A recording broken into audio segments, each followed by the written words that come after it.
মানে চাওক কথাটো কেইবাটাও প্ৰথম কথাতে মই সেইদিনাখনো কৈছিলোঁ যে এটা ছাফকেশ্যন যিটো ছাফৰ উদ্যোগৰ পৰিৱেশ এটা বৰ্তমান দলটোত এটা ছাফৰ উদ্যোগৰ পৰিৱেশ এটা হৈছে যাৰ কাৰণে মই বিকল্প চিন্তা কৰিবলৈ বাধ্য হৈছোঁ। এই ছাফকেশ্যনটো মানে দলৰ মুৰব্বীৰ পৰাই আহিছে আৰু দলটোৰ যিটো অত্যাধিক যিটো মিয়া প্ৰীতি নপ্ৰিয় হ'লেও সত্য যে দলটোৰ অত্যাধিক যিটো মিয়া প্ৰীতি সেইটো খুব আতংকিত কৰি তুলিছে। এতিয়া মই সেইদিনাখনো কৈছোঁ, আজি আকৌ ক'ম আৰু সময় হ'লে প্ৰয়োজন হ'লে কৈ থাকিম যে মই যেতিয়া ছ'চিয়েল মিডিয়া ডিপাৰ্টমেণ্টৰ দায়িত্ব পোৱাৰ পিছত ৰাজ্যিক কমিটিখন গঠন কৰিছিলোঁ, তেতিয়া কমিটি প্ৰকাশ পোৱাৰ পিছত প্ৰথম মোক ধমকিটো দিছিলে ৰকিবুল হুছেইনদেৱে। তাৰমানে আগৰ কমিটিত প্ৰায় 64জনমান আছিলে, তাৰে প্ৰায় 50গৰাকী মানে মিয়া সম্প্ৰদায়ৰ আছিলে, মিয়া মুছলমান সম্প্ৰদায়ৰ আছিলে। তো মই কৰিলোঁ কি কমিটিখন ছুটি কৰিলোঁ, মই 23জনীয়া কৰিলোঁ। 23জনীয়া কমিটিখনত মই তিৱা, মিচিং, চাহ জনগোষ্ঠী, কোচ ৰাজবংশী তেনেকৈ সকলো জনগোষ্ঠীৰ প্ৰতিনিধি লৈ পেলাই মই কমিটিখন কৰিলোঁ। এতিয়া মোক ৰকিবুল হুছেইনদেৱে মোক মানে ধমকি দি পেলাই প্ৰথম ফোনটো কৰি পেলাই কৈছে যে তুমি মোৰ মানুহবোৰ কিয় কাটি দিলা, তাৰমানে তেওঁৰ মিয়া মানুহবোৰ কিয় কাটি দিলোঁ এইটোৱে সুধিছে তেওঁ। এতিয়া মই ৰকিবুল হুছেইনৰ ধমকি খাই পেলাই মোক কি কংগ্ৰেছ কৰি থাকিম নেকি? আৰু সেই ৰকিবুল হুছেইনকে ৰথৰ সাৰথি কৰি এতিয়া গৌৰৱ গগৈ ডাঙৰীয়াই কংগ্ৰেছটো চলাইছে। তেওঁ বাকী জ্যেষ্ঠ নেতাক কোনো গুৰুত্ব নিদিয়ে। ৰকিবুল হুছেইনৰ কথা মতে তেখেতে উঠা বহা কৰে, ৰকিবুল হুছেইনৰ মতে তেখেতে এতিয়া দলটো চলাব বিচাৰিছে আৰু এমুঠিমান তেওঁৰ তোষামোদকাৰী ষ্টাফক, এমুঠিমান তোষামোদকাৰী তেনেকুৱা বিশেষ কোৱালিটি নথকা তেনেকুৱা এমুঠিমান তোষামোদকাৰীক সুঁৱে বাৱে ৰাখি দলৰ যিসকল পুৰণি জ্যেষ্ঠ নিষ্ঠাৱান নেতা কৰ্মী আছে তেওঁলোকক একাষৰীয়া কৰি তেওঁলোকক কোনো গুৰুত্ব নিদি তেওঁ দলটো চলাব বিচাৰিছে। সেইকাৰণে মই ভাষণত কৈছোঁ যে তেওঁ দল চলাই থকা নাই, এইটো তেওঁ গৌৰৱ গগৈ ফেন্স ক্লাব চলোৱা নিচিনাই হৈছে আৰু অসন্তুষ্টি আছে। আৰু তেওঁ নিজে ইনফেক্ট মানে বাকীটো বাদেই দিয়ক না, গৌৰৱ গগৈ যিটো ফেচবুক পেজ, তেওঁৰ নিজৰ যিটো ফেচবুক পেজ যিটোত প্ৰায় ভুল হৈ থাকে, আপোনালোকেও নিউজ কৰিছে, কোনোবাদিনাখন আপোনাৰ দেখিব মন্ত্ৰী ৰঞ্জিত দাসৰ ডিজাইন চুৰি কৰি কণ্টেণ্ট চুৰি কৰি পষ্ট কৰিছে, কোনোবাদিনাখন দেখিব আপোনাৰ ফটো লগাইছে মহোহৰ ওপৰত লিখিছে ভাৰতীয় নৌ সেনা দিৱসৰ। এই যে পেজটো যে চলাই তেওঁৰ, বহুতে আকৌ মোকেই ভাবে মই যিহেতু ছ'চিয়েল মিডিয়াৰ চেয়াৰমেন এটলিষ্ট সিমানটো ভুল নকৰোঁ মই, সেই ছ'চিয়েল মিডিয়াৰ পেজটো মিয়াই চলায় তেওঁ,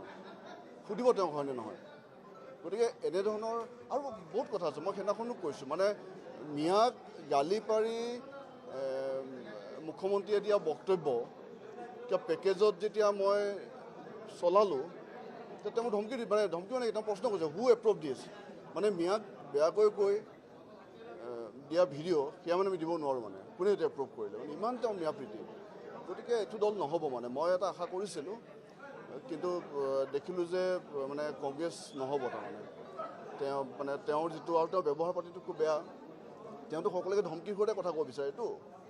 তেওঁ সকলোকে ধমকিৰ ঘৰতে কথা ক'ব বিচাৰে। আচলতে অসমীয়া মানুহৰ যিটো ব্যৱহাৰ, মানে অসমীয়া মানুহৰ ব্যৱহাৰটো তেওঁ শিকাই নাই। তেওঁ বহিৰাজ্যৰ মানুহে যে কেতিয়াবা কিছুমান থাকে ন খুব মানে কাঢ়া ধৰণৰ খুব মানে কথাবোৰ ৰস নাইকিয়া, তেওঁ সেইটো ষ্টাইলৰ। তাৰমানে অসমীয়া মানুহৰ ইমান টান কথা মানুহে নুশুনেতো অসমীয়া মানুহে। গতিকে তেনেকুৱা বিভিন্ন কথা আছে আপোনাৰ। গতিকে সকলোখিনি মিলি পেলাই মই এইটোতো ফিল কৰিছোঁ যে মানে অনেষ্টলি কৈছোঁ, এইটো ফিল কৰিছোঁ যে অসমখন ডক্টৰ হিমন্ত বিশ্ব শৰ্মাৰ সবল নেতৃত্বত সুৰক্ষিত। মানে এটা হৈছে সুৰক্ষাৰ দিশটো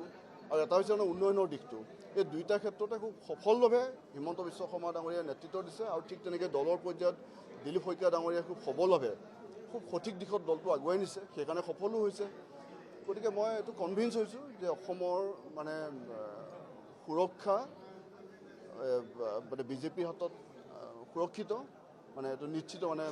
সুনিশ্চিত আৰু সেইটো মই কনভিন্স হৈছোঁ। আৰু কোনো স্বাভিমানী অসমীয়া, মই সেই বাক্যটো আকৌ কৈছোঁ যে কোনো স্বাভিমানী অসমীয়াই এতিয়া কংগ্ৰেছ কৰাৰ পৰিৱেশ নাই, কংগ্ৰেছ কৰিব নোৱাৰে। যোৱা 4-5 দিনত মানে মই ৰিজাইন দিয়াৰ পৰা এতিয়ালৈকে মোক কিমান কংগ্ৰেছ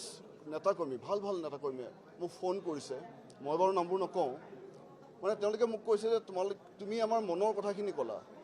তুমি সাহস কৰিছা, আমি সাহস কৰিব পৰা নাই, তুমি এটা ষ্টেণ্ড দিছা, আমি ষ্টেণ্ড দিব পৰা নাই, কিন্তু তুমি মনৰ কথাখিনি ক'লা। মানে সেই এটা ছাফকেশ্যনত চব আছে মই ক'লোঁ, মানে কোনো কাৰণত নহ'ব, মানে কোনো কাৰণত নহ'ব। তেওঁলোকৰ মইতো কৈছোঁৱে, তেওঁলোকৰ মানে ৰাজীৱ ভৱনৰ অফিচত বহি গৌৰৱ গগৈৰ এটাচ মানে মানুহে মানে officially attach to the president এনেকুৱা মানে কেৱল মোক নহয় দেই সকলোকে কয় আপুনি সুধিব তাত বহি কৈ থাকে যে আমাৰ লক্ষ্য 31 লক্ষ্য বোলে 31 তেওঁলোকৰ এতিয়া লক্ষ্য 31 হ'লে মানে কি আশাত মানুহে দল কৰিব সাধাৰণ কৰ্মীয়ে কি আশাত দল কৰিব মই সেইদিনাখনো কৈছোঁ যে লক্ষ্য 31 হ'লে গৌৰৱ গগৈ ডাঙৰীয়াৰ একো ক্ষতি নহয় তেওঁতো মুখ্যমন্ত্ৰীৰ পুতেক কেইবাশ কোটি টকাৰ তেওঁ সম্পত্তি আছে চাগে তেওঁ এতিয়া সাংসদ 3বাৰৰ সাংসদ লোকসভাৰ বিৰোধী উপদলপতি তেওঁ অসম প্ৰদেশ কংগ্ৰেছ কমিটিৰ সভাপতি তেওঁৰ বয়স 42 বছৰ তেওঁ 31লৈকে বাট চাব পাৰে সেই কিছুমান অংকত যেনেকৈ 31লৈকে ৰিপুণ বৰাহঁতৰ বহুত বয়স হ'ব ৰিপুণ বৰা ছাৰহঁতৰ পদু বলীয়া ছাৰহঁতৰ বহুত বয়স হ'ব কাৰণ মানে মই ধৰি ল'লোঁ যুক্তি খাতিৰত যে এইবাৰ চাপ'জ 26ত যুক্তি খাতিৰত এইটো সম্ভৱেই নহয় চবেই জানে অসমৰ মানুহে 26ত যদি চৰকাৰখন আহেও কিবা কাৰণত তেতিয়া মুখ্যমন্ত্ৰী যে তেওঁ পাব তাতো কোনো মানে নাই কাৰণ আপুনি ৰাজস্থানত চাওক মধ্যপ্ৰদেশত চাওক তাত কি শচীন পাইলটক মুখ্যমন্ত্ৰী পাতিছিল নেকি তাত কি জ্যোতিৰাদিত্য সিন্ধিয়াক মুখ্যমন্ত্ৰী পাতিছিল নেকি তেওঁলোকৰ সন্মুখত দি পেলাই নিৰ্বাচন খেলিছিলে কিন্তু মুখ্যমন্ত্ৰী পতা নাছিল নহয় সেইটো তেওঁৰ আশংকা আছে যে কিবা কাৰণত চৰকাৰখন যদি আহি যায় তেওঁকতো মুখ্যমন্ত্ৰী নাপাতিব তো মুখ্যমন্ত্ৰীটো বেলেগক পাতিব ন বেলেগক পাতিলেতো আৰু তেওঁ বহুদিন থাকিব